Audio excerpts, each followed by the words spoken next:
Je suis en charge de l'innovation groupe à Société Générale depuis 3 ans. Le groupe Société Générale continue sa révolution culturelle, n'ayant pas peur des mots.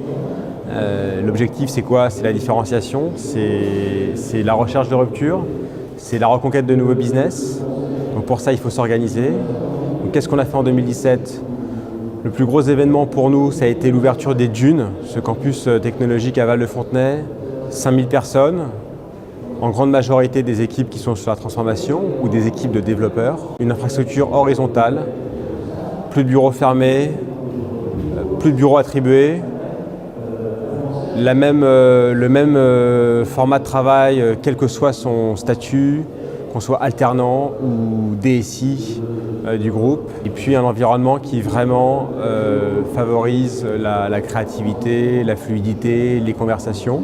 On a aussi ouvert un tiers-lieu d'innovation qui s'appelle Le Plateau, 1000 m², 150 postes de travail, qui héberge des équipes Société Générale en mode start-up ou des équipes qui travaillent sur des projets complexes, qui ont besoin d'une communauté de partage. On héberge aussi des start-up, des vraies start-up qu'on héberge gratuitement.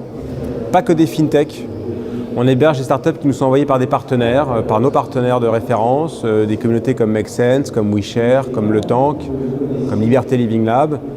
Les fonds de capital risque aussi nous envoient des startups.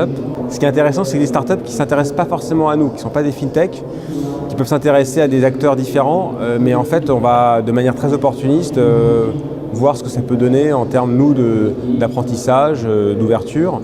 Et puis elle aussi, sur un plan, sur tous les plans, y compris bancaire.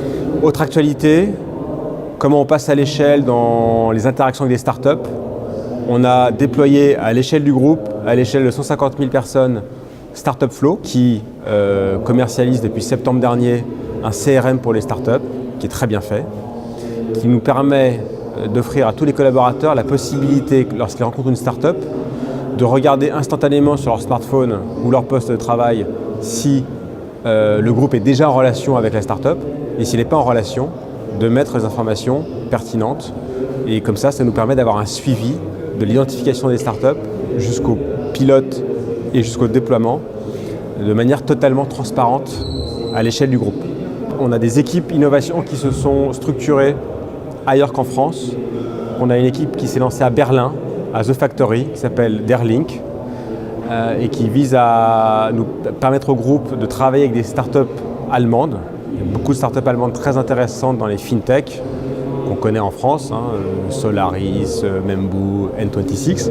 On a aussi lancé une équipe à Londres, une équipe à Shanghai, à Madrid, un lab à Tunis, bientôt un lab à Casablanca, en plus de notre lab à Dakar, une petite équipe à New York. À chaque fois, c'est des toutes petites équipes, très agiles, focus sur la connaissance de l'écosystème local, l'identification de startups intéressantes, les relations avec des fonds, et tout ça doit vraiment venir nourrir le besoin de sourcing de toutes les business units du groupe. Nous sommes aussi en train de travailler sur un incubateur FinTech à la Défense qui sera lancé en fin d'année 2017 et qui nous permettra d'accompagner des startups FinTech soit en phase d'amorçage jusqu'à des sociétés plus matures. Ça vient un petit peu pallier à l'arrêt il y a quelques années de l'incubateur FinTech qui était hébergé au Palais Brongniart. Donc c'est quelque chose qu'on redémarre avec notamment notre partenaire Paris & Co. Et puis tout le soutien des pouvoirs publics locaux, de la Défense, des collectivités locales et de la préfecture des Hauts-de-Seine.